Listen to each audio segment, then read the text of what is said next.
बिहार में रणभेरी बज चुकी है और ज़्यादा बातचीत करने के लिए मेरे साथ मौजूद हैं पवन खेड़ा, जो कि कांग्रेस मीडिया के चेयरपर्सन है। सर, आज चुनाव आयोग ने तारीखों का ऐलान कर दिया है। 6 और 11 को तो चुनाव होगा और 14 को मतगणना होगी।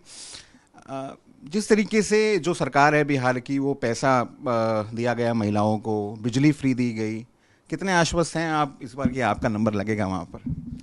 भाई, जैसे इन्होंने लास्ट मिनट पे बैंकों में पैसे डालने की कोशिश की। कल संडे था, कल प्रेस कॉन्फ्रेंस की थी चुनाव आयोग ने, लेकिन कल नहीं घोषणा की, क्योंकि मंडे को बैंक खुलेंगे, लोगों के अकाउंट में पैसे जाएंगे, फिर जाकर ये घोषणा करेंगे, वो भी शाम को। तो आप समझ लीजिए गठबंधन कितना मजबूत है बीजेपी और चुनाव आयोग का। यही सवाल हम बार बार SIR में भी हमने यही सवाल उठाए, भाई बताइए अब कहाँ है घुसपैठिए। एक नहीं निकला और माहौल बना दिया, साहब घुसपैठिए घुसपैठिए। राहुल गांधी जी की जो वोटर अधिकार यात्रा थी, वो बोले घुसपैठिया यात्रा है, कहाँ है घुसपैठिए, दिखाइए ना आप। तो ये जिस तरह का माहौल चुनाव आयोग ने बीजेपी के साथ मिलकर बनाने की कोशिश की, ये दिखाता है कि हमारी संस्थाओं की क्या हालत बीजेपी ने कर दी है। SIR को लेके तो आप बिल्कुल भी खुश नहीं है जिस प्रकार से पूरी प्रक्रिया हुई। तो अब जब चुनाव में आप जा रहे हैं, तो आपको लगता है कि चुनाव निष्पक्ष होगा? हम पूरा सुनिश्चित करेंगे कि निष्पक्ष होगा।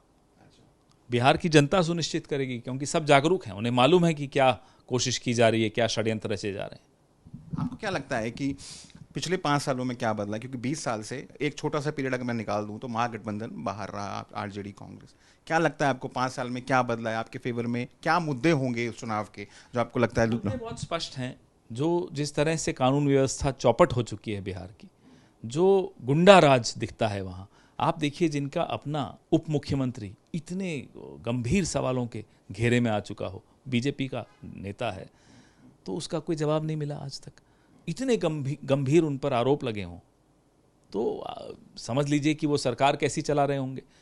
ना केवल कानून व्यवस्था, बेरोजगारी की हालत देखिए, नौजवानों की हालत देखिए, SSC में की जो हालत लोगों की हुई, कैसे पटना में लाठीचार्ज किया गया नौजवानों पर। तो अनेक मुद्दे हैं बिहार के, और बिहार इस बार चाहता है कि इन मुद्दों पर चुनाव लड़ा जाए। आप कह रहे हैं इन मुद्दों पर चुनाव हो। बीजेपी की तरफ से भी प्रतिक्रिया आ रही है। अमित शाह हैं, JP नड्डा हैं, वो तमाम लोग ट्वीट कर रहे हैं, बोल रहे हैं कि बिहार के अंदर सुशासन की सरकार जो चल रही है वो नरेंद्र मोदी के नेतृत्व में चल रही है। दोनों के ट्वीट्स के अंदर नीतीश कुमार का नाम नदारद है। वो तो होगा ही, नीतीश कुमार जी को तो भी नदारद करने के ही पूरा षड्यंत्र रचा जा रहा है।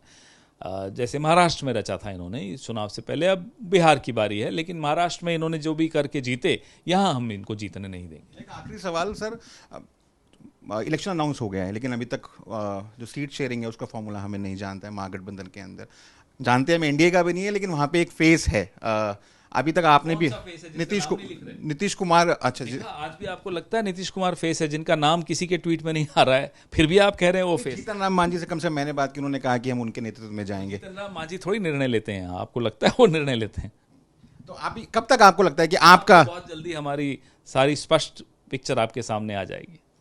हमसे बात करने के लिए थे पवन खेड़ा, साफ तौर पर बोलते हुए कि पूरी तरीके से आश्वस्त है और इस बार नीतीश कुमार सरकार की विदाई तय है। कृपाल सिंह के साथ मैं राहुल गौतम, आज तक के लिए।